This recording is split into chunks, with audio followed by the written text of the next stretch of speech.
Perdre du poids, c'est ce que beaucoup d'entre nous souhaitent. C'est ce que beaucoup parfois se retrouvent découragés dans ce domaine-là ou culpabilisent de manger, de ne pas faire du sport, etc. Alors je te dis tout de suite, déculpabilise tout de suite parce que le poids n'a rien à voir à la base avec ce que tu manges. Rien à voir. Je t'invite à aller écouter la première émission sur les fausses croyances entre alimentation et santé. Cette semaine va sortir la deuxième émission sur le sport et tu vas voir, tu vas découvrir des choses. Le poids, ce qu'il faut savoir, c'est que ton corps fait des réserves énergétiques parce qu'il en a besoin. Donc par définition, si tu le forces à perdre, tu le forces à être en insécurité parce que tu vas le forcer à éliminer des réserves que lui a fait. Dis-toi bien que ça va avoir des conséquences. Maintenant, le beau ventre plat, pareil. C'est pas parce que tu as un ventre plat que ton corps est en santé. Par contre, lorsque ton corps est en santé, alors ce que j'entends santé, lorsque ton corps est dans son équilibre fluide, que tu n'es pas en train de freiner et accélérer en même temps, quand ton corps fait des compensations parfois mais pas tout le temps, donc lorsqu'il n'est plus en mode survie, ton ventre va obligatoirement devenir plat, tes excès de graisse vont partir parce que ton corps n'aura plus besoin de réserve énergétique.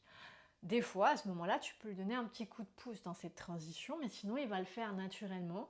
Ce qui peut prendre parfois quelques temps, ce qui nous énerve parce que nous on voudrait que ce soit rapide, mais ça va se faire. Donc mise pas. Mon conseil c'est mise plus sur un corps qui sort du mode survie, qui est en harmonie, plus sur le ventre plat à tout prix. On va le retrouver dans les fausses croyances, mais ce que je peux te dire déjà et ce que je vois passer sur la toile, donc internet, c'est que tu as beaucoup de gens qui ont le ventre plat et qui ont plein de problèmes de santé à côté, ne serait-ce que des problèmes hormonaux par exemple pour les femmes. Or, par définition, quand un corps est fluide, dans son harmonie, il n'y a pas de problématique, d'accord? Moi, je peux témoigner, j'étais une migraineuse, j'avais presque des migraines tous les jours de la semaine, ce qui était catastrophique.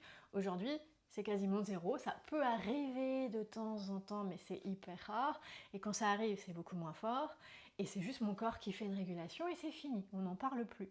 Avant, je chauffais, c'est-à-dire que j'avais des chaleurs, la trentaine, donc c'était pas du tout la ménopause, et bien ça aussi c'est parti, alors que je suis dans la quarantaine, on pourrait se dire après ménopause, peut-être, il n'y a plus de chaleur, d'accord? Alors, comment retrouver l'harmonie et sortir du mode survie?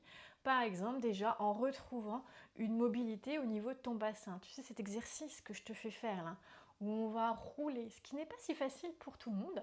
Alors je te donne une astuce aujourd'hui, si c'est un peu compliqué pour toi.